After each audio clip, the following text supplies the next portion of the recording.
The year is 2035. Everybody step away from the content. You do not have access to that yet. Game key cards keep purchases from the hands of the masses. Central, we have gamers claiming they have the physical contents of deserved access. Please advise. They can't do this. We own it. Oh my god. They're turning the guns on us. Lord Backlog keeps the populace down with microtransactions and paywalls. Someone please get two sarcastic people with hot takes. Only two can stand against him. Dan, I'm not stuttering. They're both called Dan. It's not reductive. These things happen sometimes. Get off my back. Get your credits ready and strap on your power gloves. Coming this summer, Dan the Games Man podcast and the Games of Shame. My name is Dan. And my name is also Dan. And welcome back to the Dan the Games Man podcast. And it is hot today. You may hear we've got a fan running in here, but it's the only way we're going to survive this blistering heat wave. We have lots of hot gaming news this time, but regardless of the weather, we're always going to be playing games. So Dan, what have you been playing this past fortnight? Well, I've been dipping back into some sort of comfy jumper games, being 7 Days to Die, very peaceful. Arizona Sunshine 2, Walking Dead Saints and Sinners, popping some VR back in. Nice, two of my favourite VR games I've experienced so far. They are pretty good, and what more do you want when it's super hot than to strap a small TV to your head and run around inside? So you could have actually been playing Super Hot. Damn. That would have been a really good segue to talk about VR. That would have worked. Oh well, we know for next time.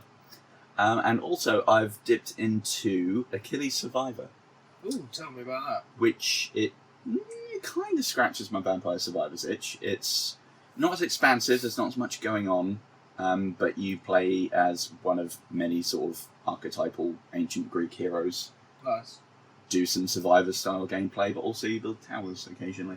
Cool. So it's kind of a Vampire Survivor tower defense game? Or? Effectively, yeah. You can build like towers that shoot out spikes, flame turrets. You can get ones that give support buffs and things like that. It's pretty cool.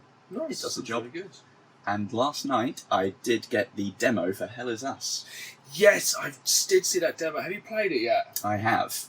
Does it live up to the hype? Because I'm very excited for this game. The world, very interesting. The theme and like the puzzles of it is like, okay, it feels a lot more natural with the exploration. You get a map kind of every now and then to travel to certain areas, but you don't have an in-game map, as it were. Is it a bit like kind of Stalker, where it's like you have to actually physically look at a map and kind of direct yourself using landmarks and stuff? If you even had that, you have a compass, and that's it. Interesting. It actually fell down at the combat for me, though. Okay. It was... it wants to kind of be not quite Soulsy, but there's parrying, there's, dodges, there's the lock-on. But the problem with the enemies being these weird, like, stuttery things that have, like, a weird frame rate, you can't parry that. You don't know if they're just having a jiggle. Oh, that could be really annoying. And it doesn't feel very weighty. So, the world and all that, very nice. That was what really kind of intrigued me about it, was the world. It looked, dare I say, a little bit Kojima-y. I did get that vibe. Yeah, it looks like it's got a little bit of Death Stranding, a little bit of crazy Metal Gear Solid in it. Definitely. That's the vibe I was getting. But it's more Dark Soulsy combat. Yeah, and straight off the bat from the what I assume is the opening cinematic, they may have cut it up differently for the demo. Everyone seems normal, apart from this one dude that looks like, I want to say the mayor from Nightmare Before Christmas. He's got like a big hat, yes, slug that face. was the thing that's what actually really intrigued me about the game. I was like, what? And that's very Kojima-y, as yes, Fat Man. Yeah.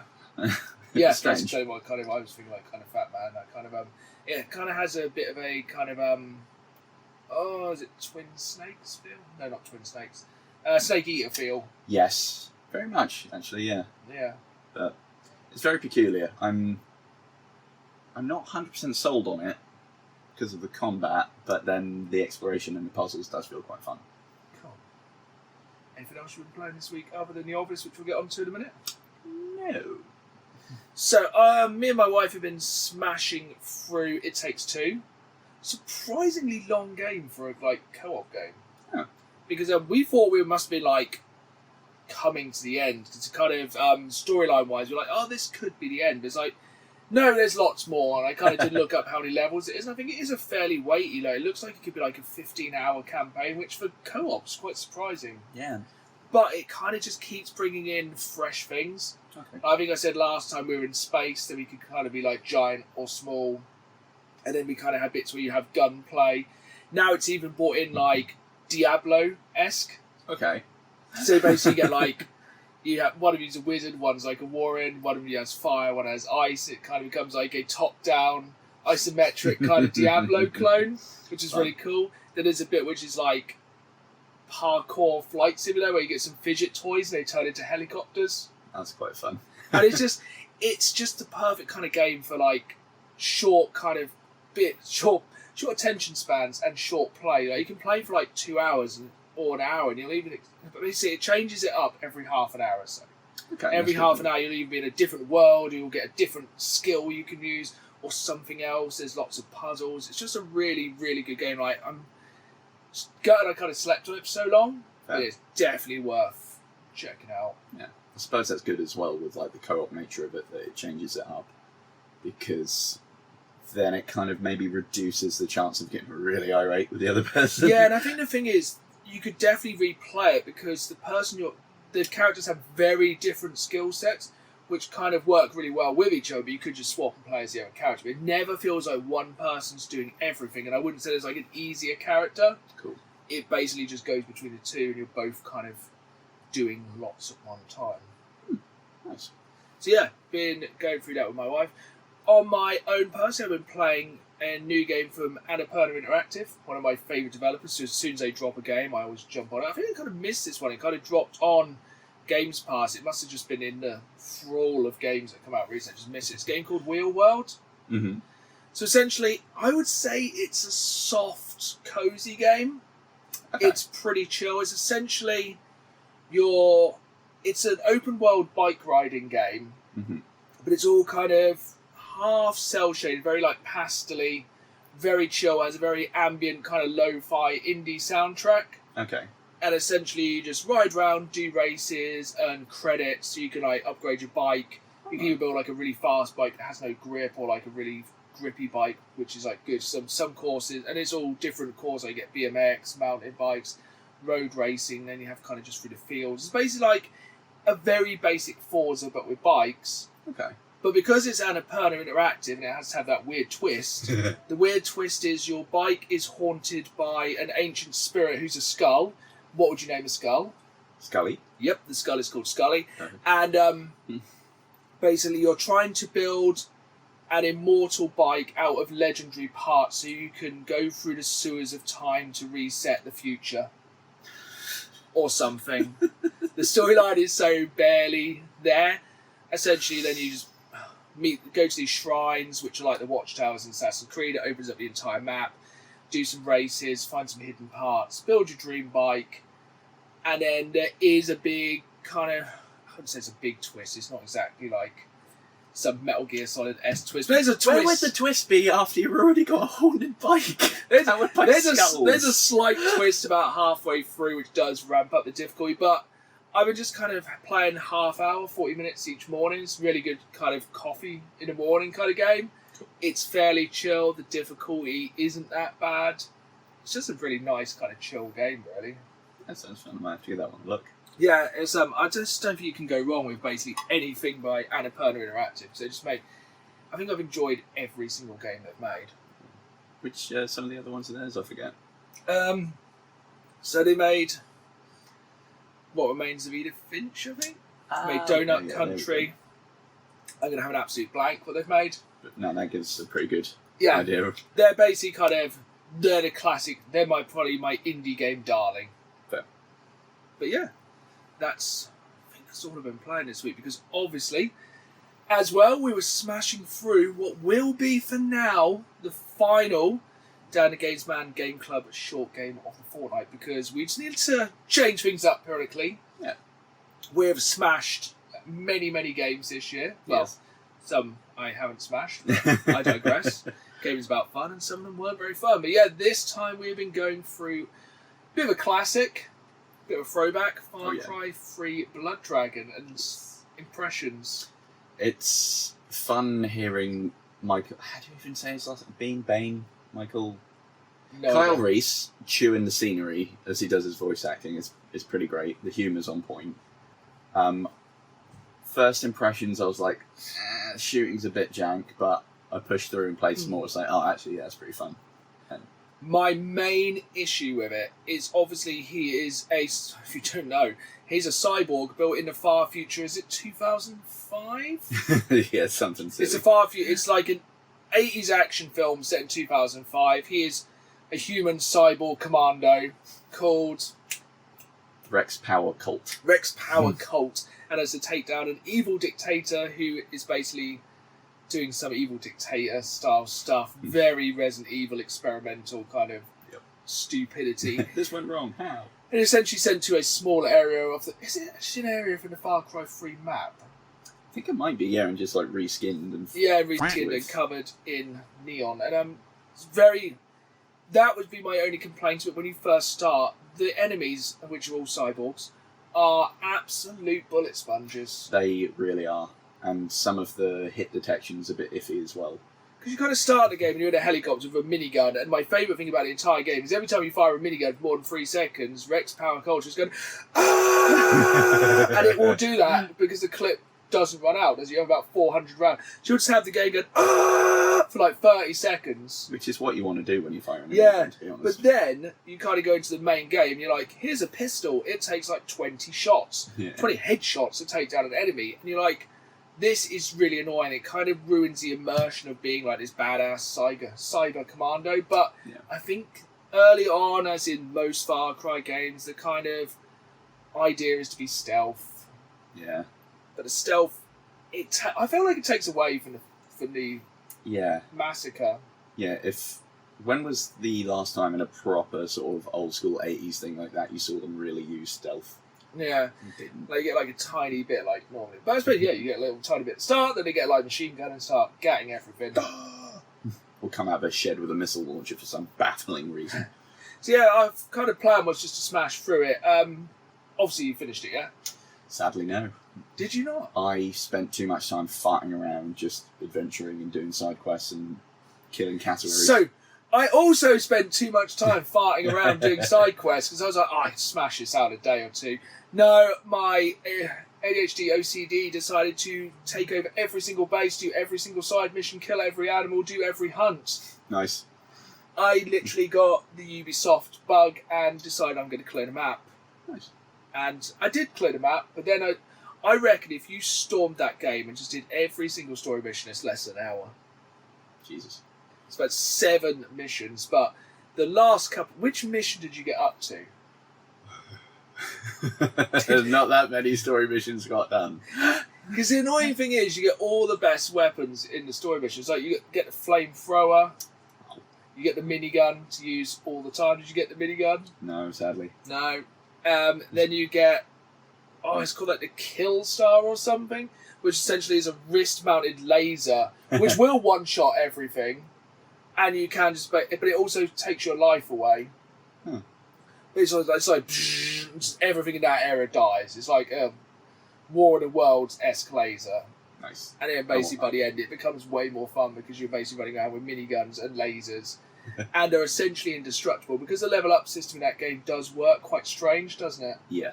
It's basically like you get a handful of skills per level, and did you actually hit the highest level just by doing side stuff? It got pretty high. I don't think I got right up there. But it's like, yeah, because you get leveled up pretty surprising that. And yeah, I actually still really enjoyed it. I do think it kind of holds out a lot of its best toys until too late in the game.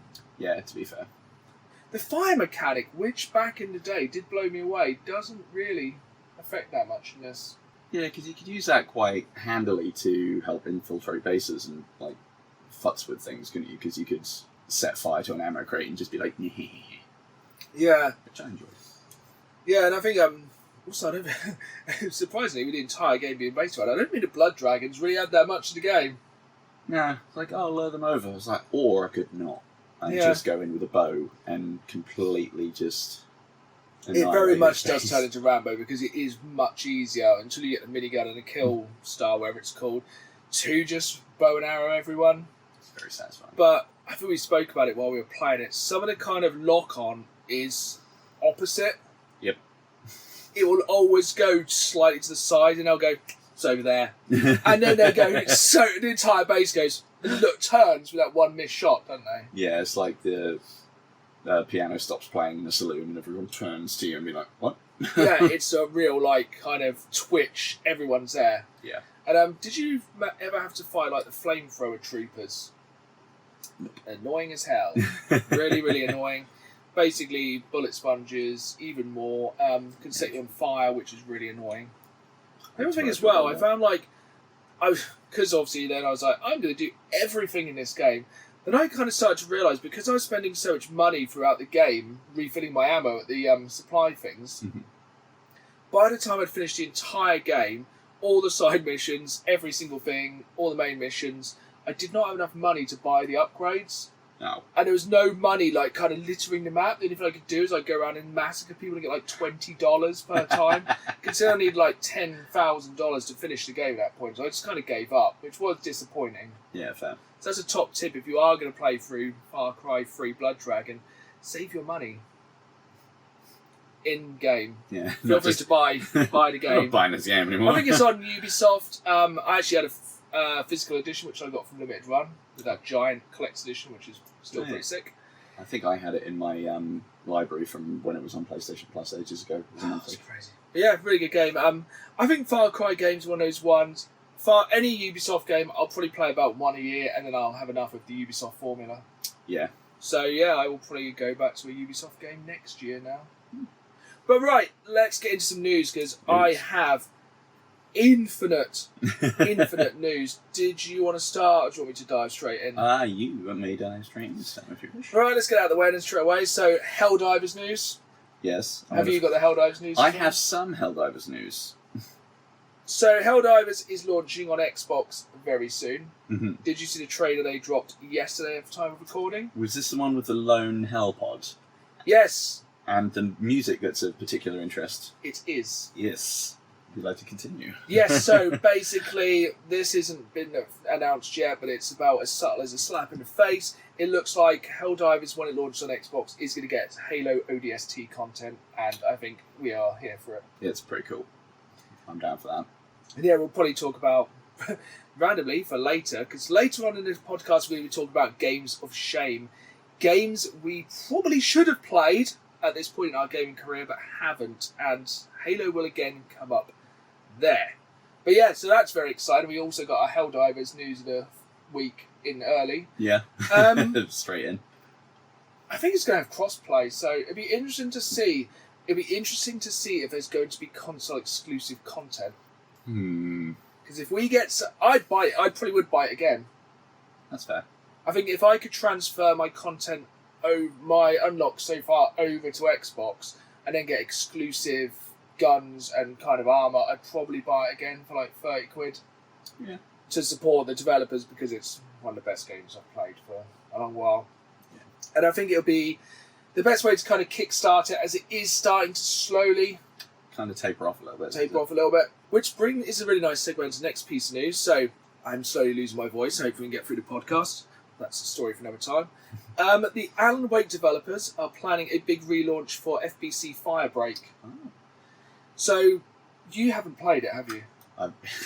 That's kind of a game of shame. It's downloaded and installed. But Yeah. I've not played it. I played a good couple of hours one weekend and thoroughly enjoyed it, but I did feel like I saw a majority of that there was to see. Mm-hmm. One thing I did like about it when I played it, it's definitely, I would say it's slower. I don't want to say it's aimed towards the older gamer, but it's definitely not Call of Duty speed. It kind of feels a lot more kind of Halo or Portal 2-esque, or even like Team Fortress. Okay. I really enjoyed it. I only played it by myself because I didn't have any friends who had it at the time. Well, I think no one could really. It was a really random time, like Saturday afternoon, as you do.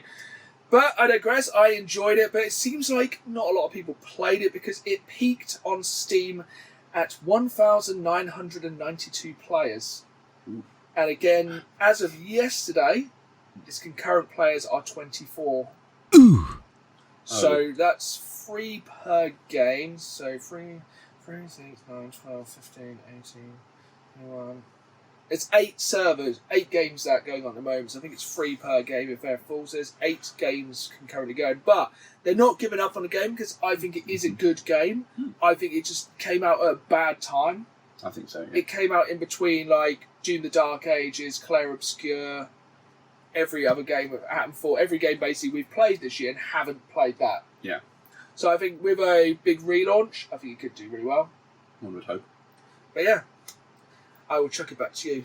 So kind of on the coattails of that, actually, where I thought you might have been going, as this is also news from Remedy, they have confirmed that they are still fully working on and moving to the next stage in the dev cycle of a remake of Max Payne 1 and 2, which I think we wished for a few episodes back. Yes. Also, if you could just chuck some Max Payne 3. Actually, Max Payne 3 doesn't really need a remake. Nah, not this. It's HD. I mean, It's also incredibly good. say that. Now that they did Horizon or Zombie Bike Man Simulator. They didn't need a remake, but here we Yeah. are. I know, Rockstar. Well, I suppose Rockstar... No, because that wouldn't be Rockstar, would it? I think it was. It's Remedy, but then published by Rockstar, so they're still working together in some But it way, would shape, be or nice form. to get some slightly less square faces. That would be good. Although, if you've seen the guy that they actually did the facial capture from, it's pretty accurate. Yeah, he's pretty square. Yeah. Also, it hasn't really aged. No, it's quite weird. He must have made a deal with some sort of horrible Crossroads demon. But yeah, I would be well up for that. That's Absolutely. definitely a remake we actually need. I think games from like PS2 era definitely do need remaking now, just for like it's getting harder for a lot of people. Casual games, don't use that as an offence, but people who want to go back and play some of the classics on newer systems, because putting a PS2 into a 4K TV isn't ideal. No. It looks kind of like refried ass. It's not Yeah, good. and I can imagine Max Payne, while the gameplay's probably done really well, I can't imagine it graphically standing up. No, and I remember it very fondly, and I bet if I went back to it, it'd be like, my 4 pixels, how have you been? Okay, so which way should we go for now? So this is the news no one expected. So they are adding the Jurassic Park Islands to Microsoft's Flight Simulator 2024. So you'll be able to fly to the... they wrote an exact word. It's like a cappella, but it's like a word for a group of islands. Archipelago. Archipelago. You'll be able to go to Isla Nuba, Isla Sorna. We should know this is a Jurassic Park fan. The other Jurassic Park Islands. You'll be able to basically... Have you played Microsoft Flight Simulator recently? No. I played it when it first came out, and I was absolutely blown away because I literally flew a plane over this house. Nice. And I was like, that's where I live. And I was like, let's go here. And I was like, that's where I go. And I could bet it's incredible because you can basically go on a virtual tour of the world. That's pretty baller. I don't know what it's done with, like witchcraft, I presume. But yeah, you'll be able to fly to the islands. You'll be able to land your plane, get out, walk around, see dinosaurs, including Brachiosaurus, Dimorphodon, T-Rex, Raptors in an expansion coming late August, early September. Don't know if it's a paid expansion, but it's kind of cool. That's pretty baller, to be fair. So that's a graphical powerhouse, that is. Yeah. So, yeah. Wild. I wasn't expecting that at all. No.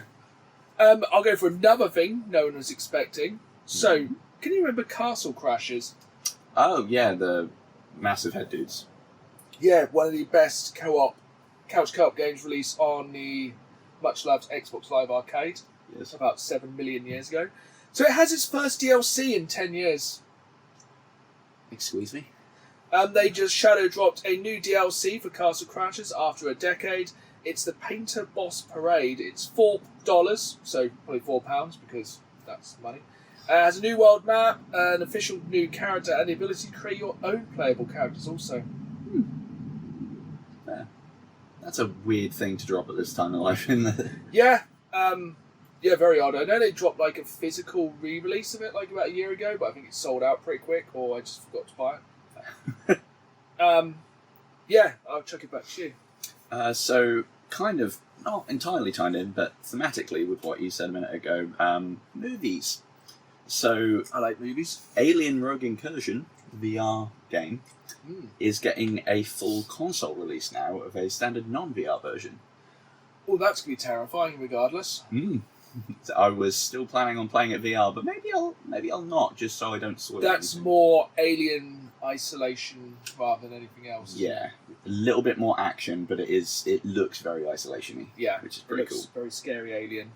And sort of on the back of that as well, as of yesterday at the time of recording, so the 12th, Alien Fireteam Elite was added to Games Pass. I did see that because today, the day of recording, Alien Earth starts on Disney. Yeah, boy. And I've heard good things about it. And as an Alien fan, I'm very excited for it. Yeah, I should have to catch up on that one. Yeah, I think that's my literal plan for this evening. And I'm going to jump in here because, as well, I know we mainly talk about games, but we can kind of segue this one in.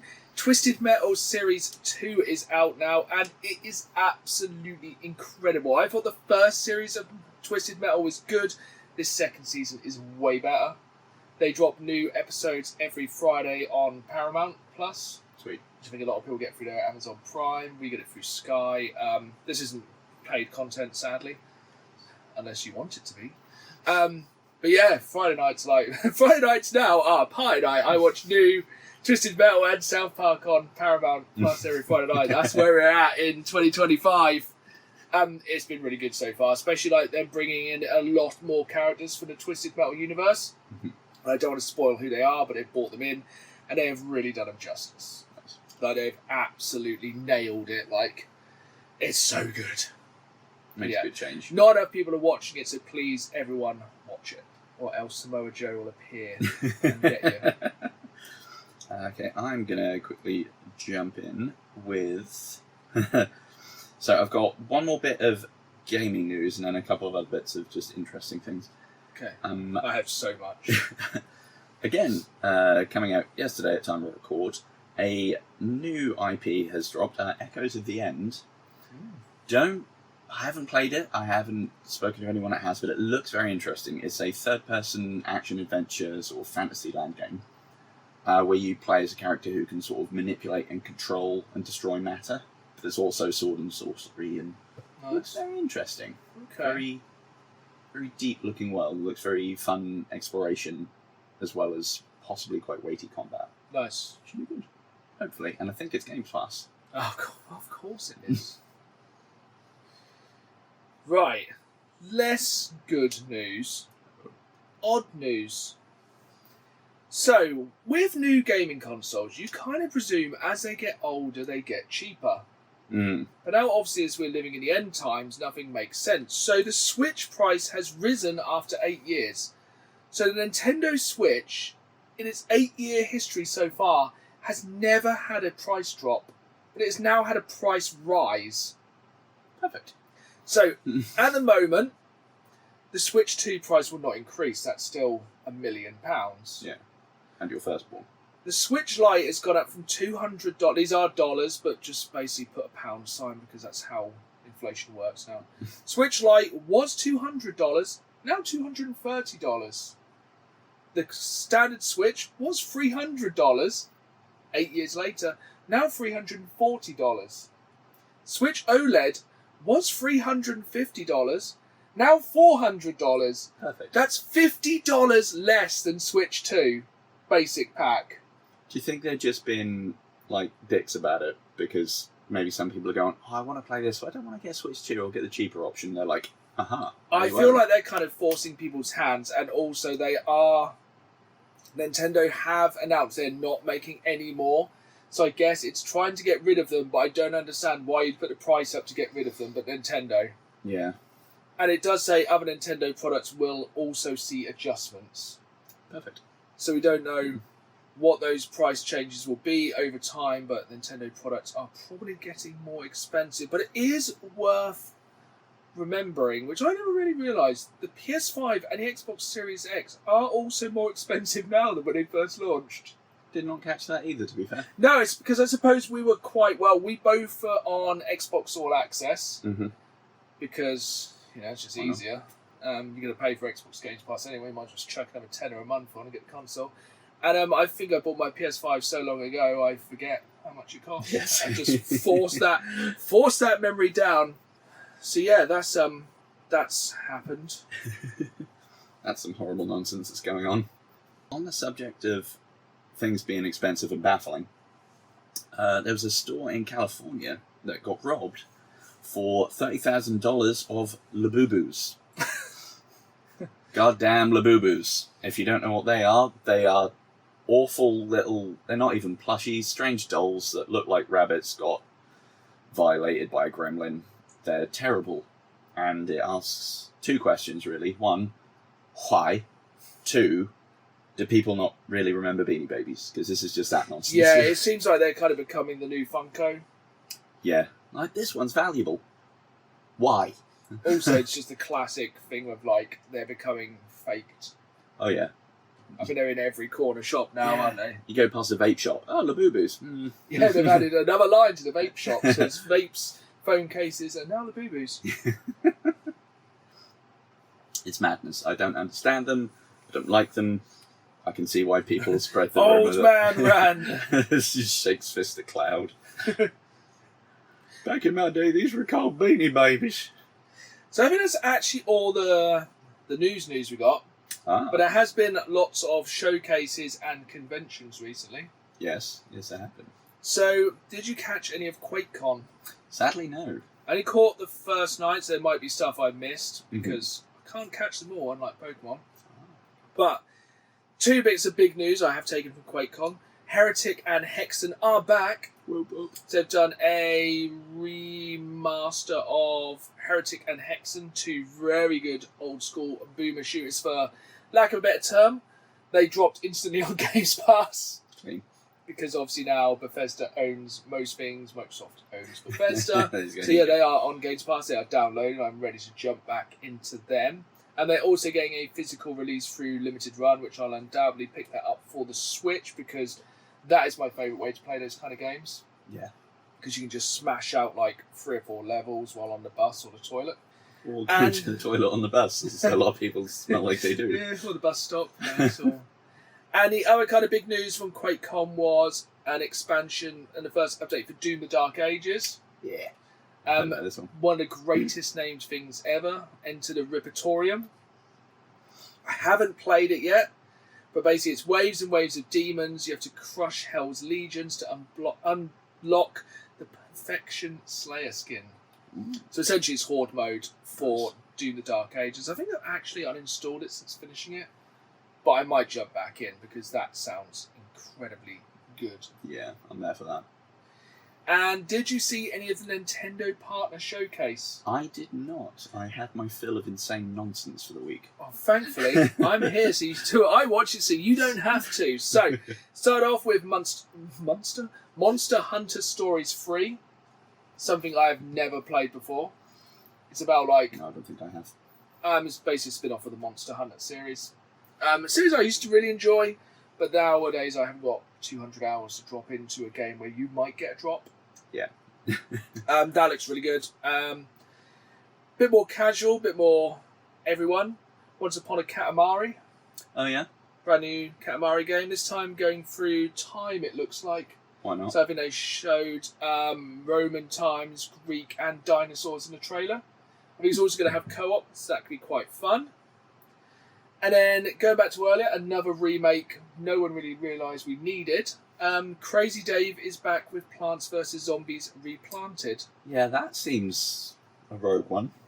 Which is now in they proclaim on the trailer, now in HD.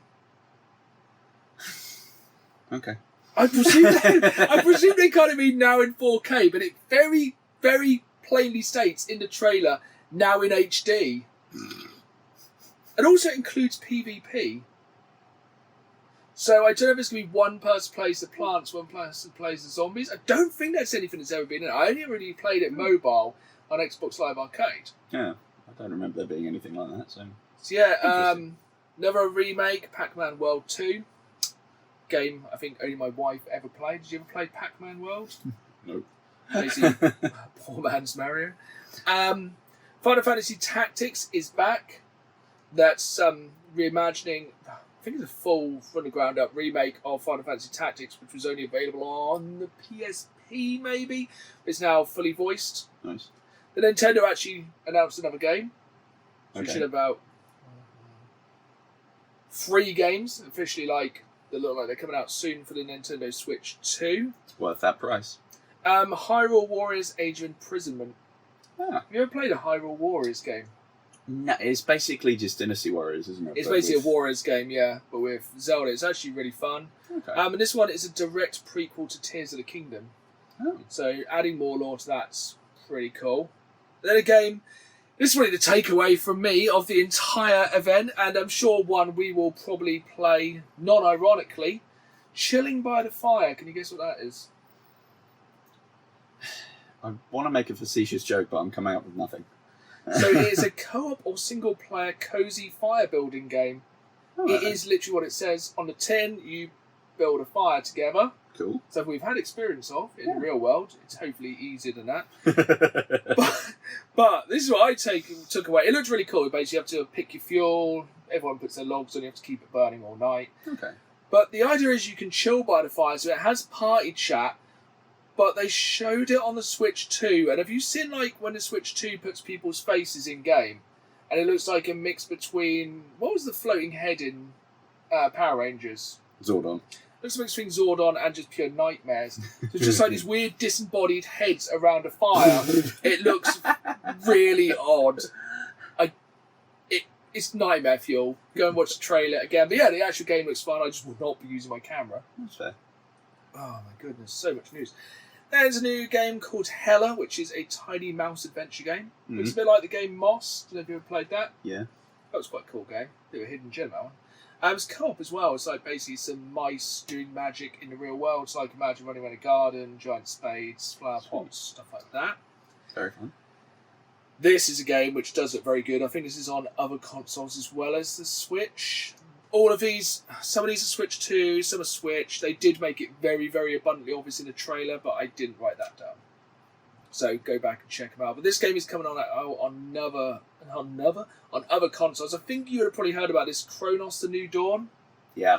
This is definitely up your street. I really want to play this one. So it's a Dead Space-esque third-person adventure where the USB of it is basically enemies, if they're not burnt, can mutate and basically form together into big... Yeah, just some sort of fleshy Voltron of other enemies. Which I'm here for. Like, you just get a horrible Cronenberg shambling flesh mob. It's like, well, I guess I should have burnt that body, shouldn't I? It's a lesson we all need to learn. Yeah, it's very much kind of like The Thing. But also, I don't know if you knew this about it, so it looks really cool. It's set in an old Metalworks or something, because all horror games are set in Metalworks, aren't they? I've never seen a new Metalworks. No, definitely would have more Limp Bizkit. Like the new trailer for Battlefield. I shall come back to that in HD. Where the hell was I? So Chronos: New Dawn. It has time travel mechanic, and you're also haunted by audio and visual anomalies that mess with your head. Which is like, okay, so the game's gonna be creepy. It's gonna be dark. It's gonna be jump scares. It's gonna be messed up enemies. And then it's going to mess with you with audio and visual abnormalities. So I think it's going to do like... Do you ever play Eternal Darkness on the GameCube? Mm-hmm. I think it's going to be like that. So it's going to be like turn your TV off and like mute it and kind of put it into... I struggle with my grip on reality as it is. It sounds like a great night game. And then slightly less scary, but still kind of nightmarish. We have NBA Bounce. Which you're like, Dan, why are you excited about an NBA game? It looks like it could be a new NBA Jam. Ooh, boom shakalaka. So it's exactly. It's a 3v3 arcade basketball game, but it uses the mascots. So you'll have like a giant bull for the Chicago Bulls. Nice. Or who are the Raptors? Is it Toronto? No, that's America. I'm not. But basically, sports. Basically, sports characters, mascots could be really good. And then they finished off with some games by Square Enix. Adventures of Elliot and Octopath Traveler 0. two very much classic Square Enix RPG games, probably about 200 hours between the two. Dang. But yeah, pretty mad. But I am going to rewind. Did you play the Battlefield 6 Bad... Battlefield... I'm just going to call it Battlefield 6 Bad Company beta this weekend. I kept trying to find the right thing on the PlayStation Store front end, and but there's another weekend of it, so I will try. Is and it this play weekend? Yes. So yeah, day after this drops, you'll be able to play the Battlefield 6 beta again. I am loving it. Yeah, I've heard good things. The trailer sold it to me as well, because anything that has Limp Bizkit break stuff, the unedited version as well. Ooh. Full swearing, Nice. unlike this podcast. Give me something to break, and it's the destruction in that game. It feels like the first big, large area combat game. Like, all the CODs haven't felt like they've made the jump to this gen. Yeah, not really, have they? This does. Sweet. Also, top tip, if you turn the HUD off of this game, it becomes PTSD simulator. Nice. It's harder to play, but oh my, it looks good if you turn the HUD off, because you just really get the capture of the maps are slightly small. Like, I played a lot on a map called Cairo, which is essentially a very small town, which will very quickly get just turned to rubble. I love the tank mechanics. I personally like the fact that snipers have been kind of broken but also fixed. Okay. So snipers are now a one-shot kill. Yeah. Pretty much wherever you hit somebody, snipers kill. Okay. But they are way more visible on the map. That's good, because camping snipers are the bane of my So existence. you basically get that kind of glint, the classic. I don't think it actually happens in real life. I've never, thankfully, been tracked by a sniper.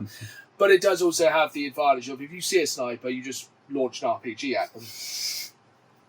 Just throw earthbound. It's like, Get oh lost. no, someone's camping in that building. I best should I take them out? No, I'll take out the I'm building. going to remodel this neighbourhood. And my only issue with it at the moment, I think they were having it so you could basically use any gun, which I think is stupid. Yes, agreed. Because essentially you had Recon running around with shotguns, which are the most broken thing in the history of the game at the moment. But it is a beta. I feel like they may have left the shotguns as having infinite range for a laugh.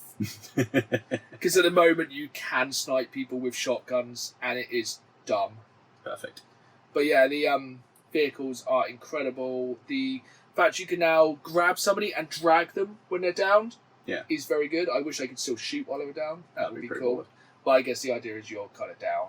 Yeah. And I'm very excited for it, but I still won't pre-order.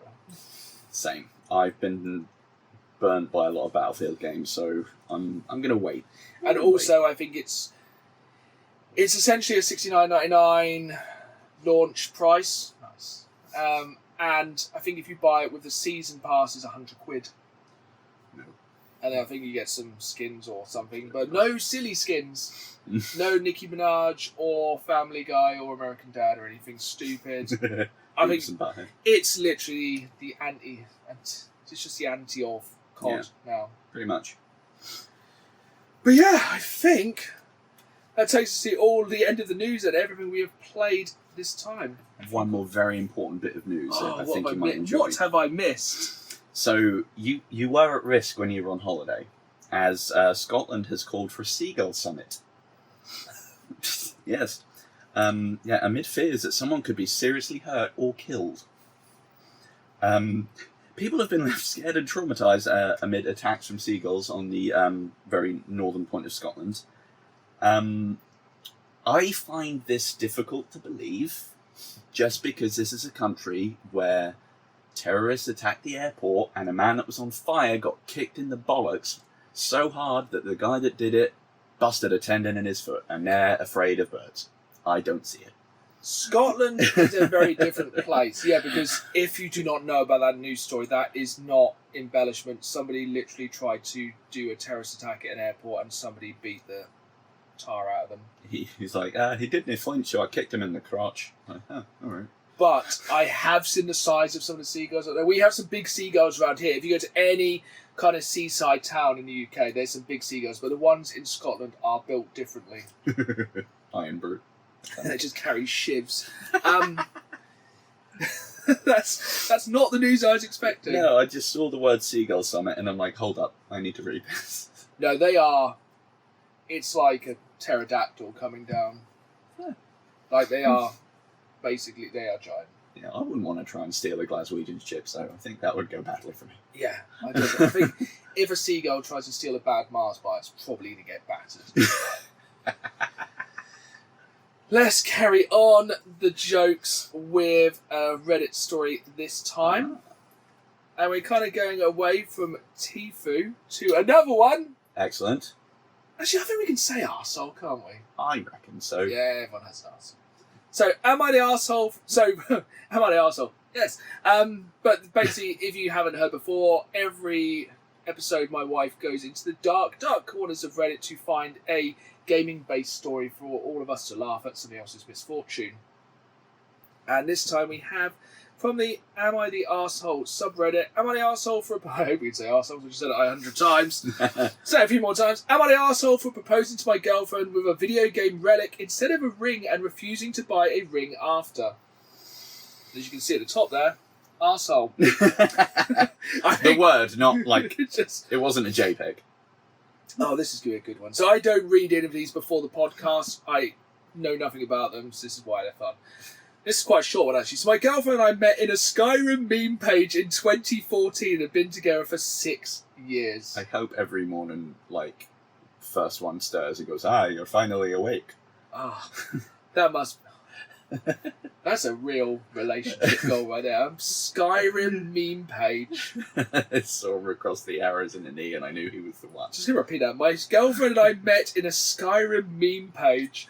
I just imagine the flirting backwards and forwards. Just shouting like Phosphor-Dar at each other. Definitely sweet rolls are involved. I hope that's their pet name. Oh. Last week was our anniversary and I decided I wanted to propose. Since we met via Skyrim, I thought I would promise with the Amulet of Mara, which is a symbol that somebody is ready for marriage. She doesn't really wear jewelry or anything and has never shown me a ring she likes when we talked about marriage, so I thought it would be sweet to have something that brought us together. I set up this whole picnic of our favourite things and sweet rolls, hopefully. And when I proposed, she looked sad and asked about a ring. I told her I thought the Amulet of Mara was sweet because we met via Skyrim. Ooh. The other day she sat me down and said she thought the amulet was very sweet and she liked it, but she wanted to go ring shopping. I told her I already bought the necklace. I didn't see any reason for a ring since I didn't propose with one. She said she appreciated the sweet gesture, but she really wanted a traditional ring. We got in an argument. It's been tense the last few days. Am I the arsehole? There is an update, but I want to get your opinion first. I like the outside-the-box thinking, especially with the basis of their sort of relationship, but I feel once the issue is then raised, you correct it. I feel like they could have got a Skyrim-inspired ring. I mean, there's plenty of them in the game, Yeah. legendary or just otherwise. Yeah, I feel like that could have been an easy way to go. It is a difficult one. So let's go to see what people think. At least she was mature about it. They could maybe split buying an engagement ring. This ambulance costs like $20. Maybe she thought it was a bit cheap, a bit hard. Obviously, we're on Reddit here, so everyone is harsh. Yeah. A lot of people are just saying. Somebody said their husband got him a replica of Arwen's sword. That's pretty cool. Yeah, definitely got a sword. I mean, that though could backfire if they really don't like it, because then you've armed them. I suppose, yeah. She's got some legendary armour. That'd be good. That'd be cool. It's surprisingly I think there's not really any interesting comments on this one, which is really disappointing. Strange. There's not even any Skyrim memes, and there's also disappointing Reddit on that one. But basically, long story short, they bought a ring. Fair. As I think they should have. Yeah, no further update needed. I think it's quite cool. Yeah, I like the idea. Maybe they should have done both. Like the action, here's the necklace, but also ring. I wonder if they had a Skyrim-themed wedding. Everyone says the same few things every now and then. Yeah. And stares at everyone. Okay, we're gonna get into some difficult conversations now. So the theme of this episode is games we should have played by now but haven't. See, thankfully, I did get clarification on games of shame because I was ready to talk about Futanari Simulator. That was going to be very difficult. Oh, that's a topic for a whole new... That's a whole nother topic there. So yeah, basically, we're going to talk about incredibly influential, famous games that we probably should have played in our many years of gaming. So I've been gaming nearly 40 years now. You've probably been gaming many years as well. I think we're both early adopters. Oh, yeah. But obviously there are games we haven't played, and definitely some of these are going to cause some controversy. Yes, a little bit of friction. So we've both picked around 5 games. Mm-hmm. I'm kind of scared with these ones. I don't know whether just to rip the Band-Aid off instantaneously. Yeah. I'm going to jump in with probably my worst, and also more of a catch-all by doing... Okay, so... Get the excuses lined up now. The only Zelda game I have played is Minish Cap. Oh no, I know where this is going. I've played none of the others. None of the Switch ones, none of the OG N64, none of the SNES or NES ones. I think the worst thing is you haven't played Ocarina of Time, which is widely regarded as the greatest video game of all time. The amount of lists I've looked at, though, like aggregates of scores and just culturally and critically acclaimed one that's had in the top 5 of all time, Breath of the Wild, and I'm like, come on, bro. Really? So I've never finished Breath of the Wild. Because you wouldn't stand a chance of finishing Breath of the Wild. It's literally a distraction simulator. You'd never finish it. I'd be lost in the source. So you never play... So what? Why the Minish Cap? Why random Zelda to have played out of all of them? Because I just remember in high school, a bunch of friends just came in with their DSs. No, Game Boy SPs. And... yeah, linked up and played a lot of it. It's like, do you want to play on this for a bit? So yeah, there was a couple of weeks where I'd drop in and out of playing Minish Cap on the 4-player co-op. Yeah, I think it was SP Advance. And that's as far as I can recall, the only Zelda game I played. And how many Nintendo consoles have you owned? Do we count handhelds, like solely handhelds? Yeah, because there's a lot of Zeldas on there. 2. Yeah, so it's not. It's kind of more forgivable because of that reason. Yeah, I've had Game Boy and I've had a DS. That is it. I'm just gonna get my worst one out of the way now, and this is bad. But to be fair, excuse, I never owned the console back in the day, and we went back. If you want to hear about our Mega Drive memories, we've literally done a specific episode for that because I didn't own a SNES back in the day, and somehow, still to this day, so. About 32 years after release, I still haven't played Super Mario World. That's a big one. I have not played what most people regard as the greatest Mario game of all time, because let's get some more reasons. I never owned a SNES back in the day. I'm not the biggest platformer fan of all time because I suck at them. Same. And it's just one of those games I've never got round to actually playing. Which is going to be the case. It's like we've both played hundreds and hundreds and hundreds of games, and you cannot play every single game of all time. And some games aren't for people, and this is why, in a previous episode on my YouTube channel, youtube.com/DannyGamesman, I was trying to find a specific game at a recent game market here in Norwich, and it was a box copy of Super Mario World for the SNES. So that's the game it was. For those who watch on YouTube as well, that was the game I was specifically looking for because I wanted a boxed copy to then, look at this sounds crazy, but look at the box, read the manual, really have the full experience and then play it. Yeah. I have got it. I have a SNES set up in front of me, and this is how Games of Shame is going to replace the short games and Down Games Man Games Club. Between each episode, we're going to have a vote. We're going to probably bring it down to 1 or 2 games at the end of this. We're going to have a vote, so you listeners can vote which game me and Dad cross off our list of shame before the next episode. With some of these games, because some of these games, spoiler alert, are very long. Yeah. We probably won't finish them, but we will finally play them. Yeah, dip in.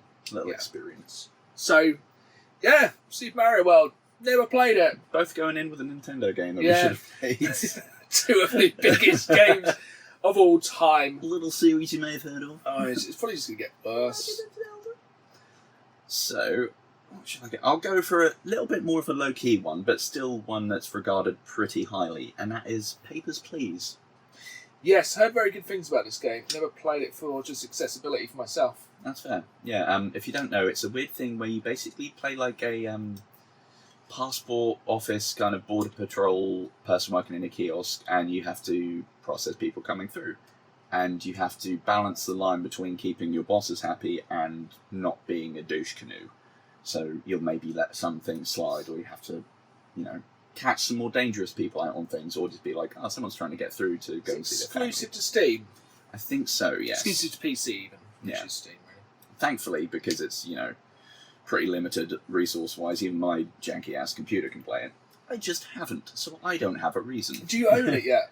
I do not. I don't know if it was like on your Steam backlog of shame, because that's a whole different kind of fish. Do you know what? It might be. I just never look at Yeah, Steam. who knows? Maybe it's been picked up with some humble bundle at some point. More like, 20 pence. I'll have that. Yeah, Yeah. Steam's terrible for that. It's mid-2010s, I think, and that was, in those wave of indie games getting a lot of critical renown and doing the rounds, and that was one that a lot of people really got stuck into. I think it was quite in-depth for how simple it looks. Yeah. I'm going to throw it back to another absolute ginormous franchise, which has had many games, but I kind of fell out of love of the series around this point, and it is a Halo game. I was going to guess Leisure Suit Larry. No, I never fell out of love with the Leisure Suit Larry games. They're just all-time classics. I have never played Halo Reach.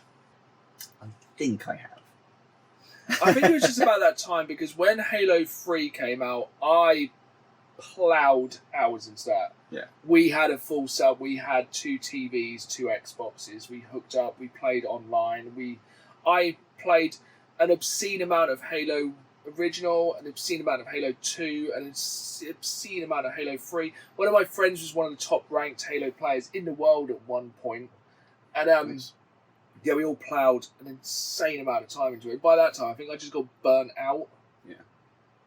But yeah, never played. And I think it's widely regarded as having one of the best stories. Like, kind of the Halo TV series was even setting up for that story Nice. before it got cancelled and put down. Take Yeah, that back in short. never played it, and I think it's worse. I think it's actually included with the Master Chief Collection. Oof.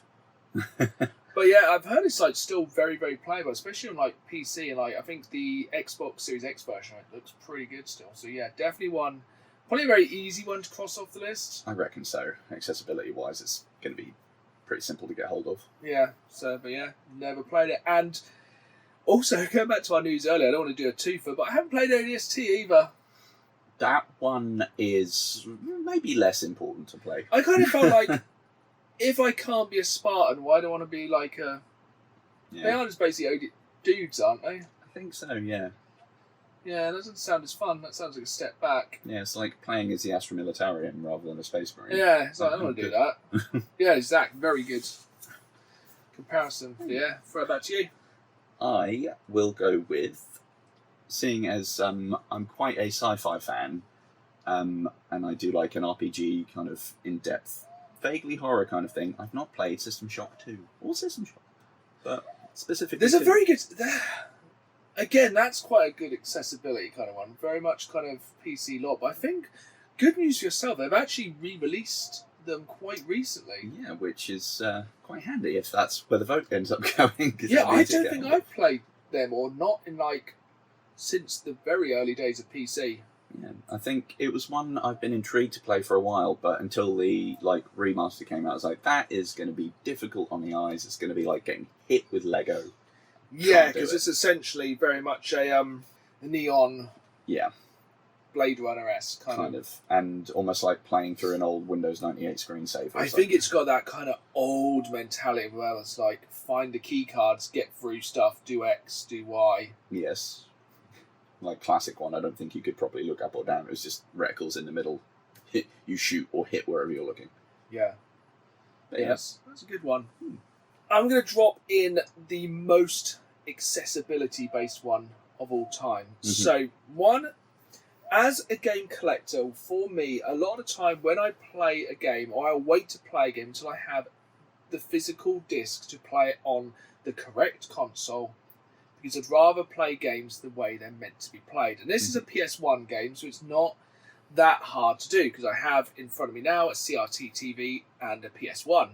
Or obviously I could play it through the PS2 to get the slight upscaling, or through the PS3 to play in HD on a bigger screen, even though I think PS1 games definitely belong on a CRT screen. Yeah. But this is a game that's quite expensive. And I've waited to play this game for a very, very, very, very long time because I've not been able to physically buy a copy. I really hope you never owned a copy of this game. And that is Castlevania 4? It's very close. It's so... Remember, PS1. Oh, yeah. No, I'm... It's Castlevania Symphony of the Night. Damn. Which is about a £400 to £500 PS1 game, which is why I haven't played it. Yeah, no. But I think it's widely regarded as basically the best Castlevania. I think it's essentially a reimagining or remake of the first one. I think so, yeah. I haven't looked too much into it because that £500 price tag slightly puts me off. As it would. But yeah, interestingly, I didn't actually realise until recently, because this is how it goes with Limited Run. I actually own a copy I can play on the PS4 because they did a Castlevania collection which included that one and Rumba of Blood, I think, on the same disc. Nice. What about Simon's Quest? I have a physical copy of Simon's Quest on the NES. Yeah, never played. So I actually have Castlevania 1, 2 and 3 on the NES physically, 2 boxed in pretty good condition. Don't have Castlevania 4 because I could never find a good condition copy. But yeah, Symphony of the Night is the big one for me, which I haven't played. Even though I have the ability to play, I'm just being stubborn and wanting to play it. How? That's fair. Dracula intended on the PS1. Let's see, what am I going to go with it? I'm going to go slightly... kind of almost what I went with last time, in a sort of first-person puzzly kind of vibe. I think this one has been re-released with a more free movement kind of thing. The classic, I think, was very point-and-click-ish, and that's Myst. Yes, I actually was a real big fan of Myst back in the day, on actually playing it on an old-school PC. Yeah. It's a very, very difficult game. I've heard it's not particularly forgiving. But also, I do feel like it's been ported to everything known to mankind. I do believe there's Myst VR, which... That could be really cool. That'd be fun. To be honest, it's essentially just slightly moving pictures, so you can probably get it a decent kind of upscaled, looking alright kind of way. I reckon so, yeah. And then I could just get locked in a room at home and be puzzled as to why I can't get out of a wardrobe. It definitely has some very obtuse puzzles, I will say that. Some of it is definitely difficult for the sake of being difficult. Very pixel hunting kind of nonsense. Yeah, or like things that just make no sense. But yeah, I think it's definitely one you should play. Yeah, that seems like a cult classic one that I've nearly played it so many times and then just gone, bah, don't kill anything. I think there's many Myst games as well, so if you could basically start at the beginning and work your way through. I think we're definitely also overdue for a Myst game. Yeah, this whole list is Myst games. But sorry. That was a terrible joke. Yes. Okay, game that's been very high on my backlog to play recently because I think a lot of people consider it one of the best indie games of all time. I don't know if you've played it, Undertale. I haven't, no. I've watched the full playthrough, which is not the same, but I've not played it, no. No, I think I played about 5 minutes and got distracted for it. You know what, this isn't for me now, but it definitely should be soon. I think it's on Games Pass as well. I think a lot of people consider it like one of the kind of like Mount Rushmore of like indie darlings, so definitely I think that's one I've not really got much of an excuse to play. I'm very intrigued by it. I like the art style, I like the people who make the game. I think that's like everything about it. Yeah. It's just, that's more one of the ones I just haven't got round to playing and probably should just make the time for sooner rather than later. And one of the random me facts about Undertale is that for some reason my brain will conflate one of the tracks from that, Megalovania, with At Doom's Gate. Yeah. And they just kind of overlap quite nicely, and sometimes my brain will go, just switch tracks without realising. Oh yeah, so I have. But yeah, there's a lot of weird, interesting mechanics they put in there. So yeah, very turn-based, but then you also have like bullet hell kind of things in there. Yeah, I think it sounds like it's a basic game that has a lot going on. I'm quite here for it. Yeah, very bleak at times. But I should probably avoid it for that reason. Yes, I think that might have been the reason I didn't really fancy it at the time, because I think I was coming off something. It might have actually been after I finished Metro Exodus. Ah, yes. Spoiler alert, one of the most depressing endings of any game ever. So yeah, definitely don't want to jump back into that one anytime soon. But yeah, what is your last game of shame this time? One that I do not have a single good reason as to why I've not played it, because on paper it is very much something I would enjoy, and that is Hades. Yes, you would really enjoy. I think Hades you'd really enjoy. Yeah, I like the sort of the classics around it, you know, the sort of Greek mythology bits going on there. I like the art style, I like, because it's roguelike. Yeah, roguelike. I like that. It's hack and slash, it looks fun. I do not know why I've not played it. No, you really do not have an excuse not to play it. I think you need to rectify it.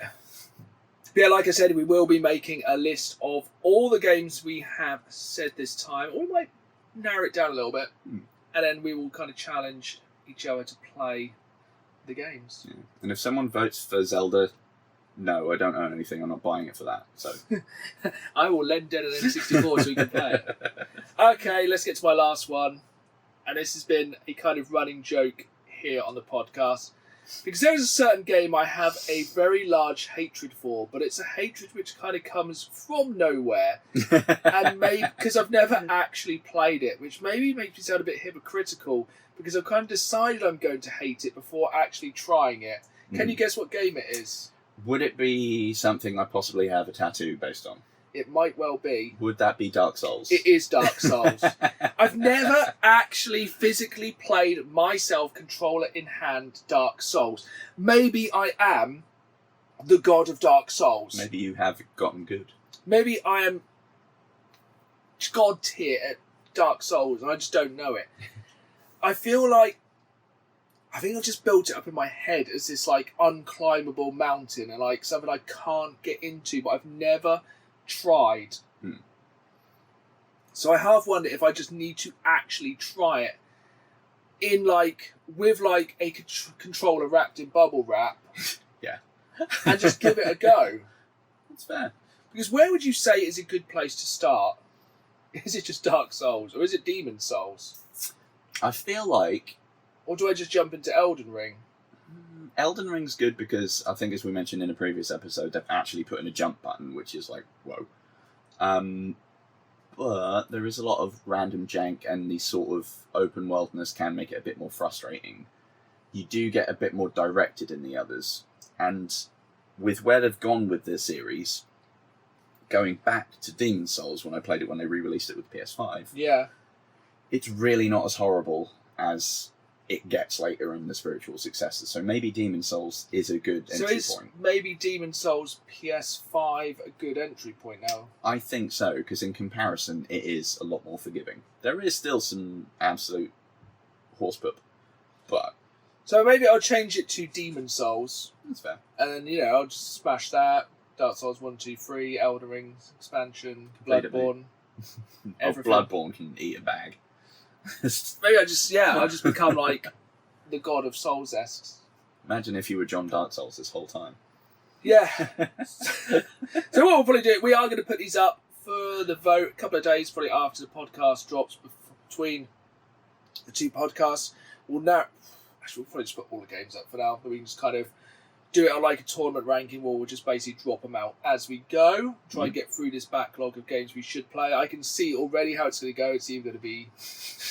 It's either going to be Demon Souls or Legend of Zelda or Ocarina of Time, isn't it? I'm sure I can find a 3DS or something I can lend you to play it. I'll do it. If not, emulation!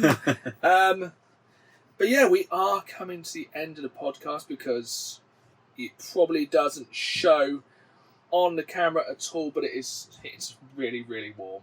That's why we're both wearing black, so you can't see how much we're sweating. Yes, it is incredibly warm in here. So we just got time for one question this time, which is a YouTube-based question. So it's from Mistaken Stranger 8343. They ask, how's the PlayStation Platinum Trilogy hunt going? Because if you haven't watched me on YouTube, I have nearly completed a collection which entails every PS1, PS2 and PS3 game ever released under the Platinum label here in the PAL region. I'm hoping to complete it by the end of 2025, be one of the first people possibly in the world to some reason collect every Platinum game ever released for the PlayStation. And basically they're asking, am I at the stage now when I'm fully depending on importing the remaining PS2 games? Because at the time of recording this, I am down to 16 PS2 games left to find. Sweet. In the entire world. And how many total did that have off the top of your head? 250, I think it was 251. 251 PS1 Platinum, PS2 Platinum games released all around the world, because the PAL region also includes the UK, Europe, Australia, and this is the worst part, India. So yes, the last games I have are imports, and spoiler alert, the day this drops, I'm awaiting a very large delivery of PS2 games, which should have been delivered before the next episode of the PlayStation Platinum Trilogy, which drops the week after this. Wibbly wobbly, timey wimey. What? And so basically, not the day after this podcast, the week after this podcast, that's Saturday night at 5, there'll be a new episode of the PlayStation Platinum Trilogy, and it's a game changer. Nice. Trust me, do not miss it. I'm just building the hype now, but it's time to go outside, get some fresh air, touch grass, and hide from the sun. So remember to check me out on YouTube, youtube.com/DanTheGamesMan. Make sure you hit that follow button on the podcast, as we drop the podcast every other Friday at 5 o'clock. Leave us a rating wherever you listen. It really helps kind of push it to other people. Tell your friends this is the greatest podcast of all time. If you're at Paramount Plus, please sponsor us. We love your programming. And it's goodbye from me. And it's goodbye from me. And as always, keep playing the game. See you all soon.